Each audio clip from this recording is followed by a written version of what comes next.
अस्सलाम वालेकुम viewers, how are you. आप देख रहे हो मेरा YouTube channel English literature and linguistics. आज की इस वीडियो में हम डिस्कस करेंगे themes of my last duchess by Robert Browning. We already know themes are overarching ideas and beliefs which writers express in their text. तो आज हम discuss करेंगे कि कौन कौन से मेजर थीम्स जो हैं वो ड्रामेटिक मोनोलॉग माय लास्ट डशेस जो कि रॉबर्ट ब्राउनिंग ने लिखी है उसमें किस तरह से पाई जाती हैं, कौन कौन से मेजर थीम्स यूज़ हुए हैं। और आज हमारी वीडियो में जो हमारा मेन पर्पस होगा वो हम थीम्स को ही डिस्कस करेंगे। प्रीवियस वीडियो में हमने डिस्कस किया था बायोग्राफी ऑफ रॉबर्ट ब्राउनिंग और critically analyse of Robert Browning's poem my lost duchess. उसका लिंक आपको डिस्क्रिप्शन में मिल जाएगा। तो चलते हैं वीडियो की जानिब और देखते हैं कि कौन कौन से थीम्स यूज़ हुए हैं। Themes of my last duchess by Robert Browning. Basically अब हम इसके बारे में डिस्कस कर लेते हैं। My last duchess by Robert Browning is a dramatic monologue in which the Duke of Ferrara talks about his previous wife who is now deceased।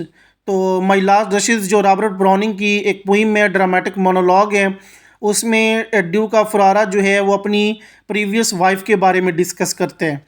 Some of the key themes of the poem include, तो इसमें जो important major themes हैं तो सबसे पहले हमारे पास है power and control.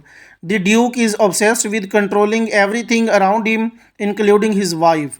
तो ड्यूक जो है वो अपने इर्द गिर्द हर चीज़ के बारे में जायज़ा लेता है, उसकी बीवी भी उसमें शामिल है। मीन के वो हर अपने इर्द गिर्द जो भी चीज़ें उसके पाई जाती हैं वो उन चीज़ों के बारे में देखता है, अच्छे तरीके से पड़ताल करते हैं। He sees her as a possession and resents any attention she may have given to others। तो वो ना उस पर यानी वो अपनी वाइफ के ऊपर अपनी मलकियत को शो करता है और वो चाहता है कि वो बस किसी और की जानिब ना देखे और अपने आप पर ही फोकस करे। दूसरी जो इम्पोर्टेंट मेजर थीम है वो है jealousy and possessiveness. The Duke is extremely jealous and possessive of his wife and is convinced that she was unfaithful to him. He is furious that she was too friendly with her other men and ultimately decide to have her killed। तो jealousy और possessiveness इस poem में, इस dramatic monologue में ये show करते हैं कि ड्यूक जो है वो एक्सट्रीमली जेलस होते हैं अपनी वाइफ के हवाले से और मलकियत को शो करते हैं और वो इस बात पे कन्विंस भी हो जाते हैं कि मतलब जो डशेस है वो उसके साथ वफादार नहीं है। वो गुस्सा होता है कि वो जल्दी दूसरे मर्दों के साथ दोस्ताना हो जाती है, दोस्ताना होकर बात करने लग जाती है, फिर वो फैसला करता है उसके कत्ल का। तो बेसिकली ये इम्पोर्टेंट मेजर थीम है इस ड्रामेटिक मोनोलॉग में my last duchess by Robert Browning में। नेक्स्ट जो हमारे पास इम्पोर्टेंट मेजर थीम है वो है appearance versus reality.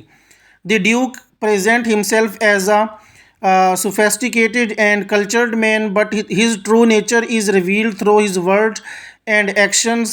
He is a tyrant who cares only about his own power and reputation। तो ड्यूक जो है वो अपने आप को एक वेल कल्चर्ड मैन यानी वेल तहजीब सिविलाइज्ड इंसान शो करते हैं और जबकि उसकी जो ट्रू नेचर होती है वो रिवील करती है उसके वर्ड्स को, उसके एक्शंस को, उसकी जो थिंकिंग पावर है, जो उसका एटीट्यूड है उसको शो करते हैं। तो वो एक ऐसा इंसान होते हैं जो अपनी पावर और रेपुटेशन पे ज़्यादा डिपेंडेंट होते हैं। तो नेक्स्ट जो इम्पोर्टेंट मेजर थीम है वो है art and beauty. The duke shows off a painting of his last duchess which he believes capture her beauty and essence. However he is more concerned with the painting as a symbol of his power and control than with its aesthetic value.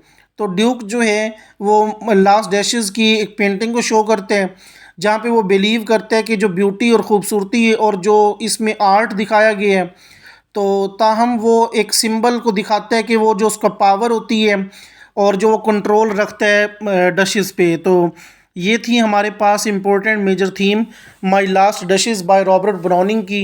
तो जो discuss कर रही हैं different पहलुओं को, उसमें power भी आ गई, उसमें कंट्रोल भी आ गया, उसमें जेलसी भी आ गई, उसमें पोजेसिवनेस भी आ गया, अपीयरेंस भी आ गई, रियलिटी भी आ गई और आर्ट और ब्यूटी भी शामिल है। तो ये थी हमारे पास मेजर थीम्स।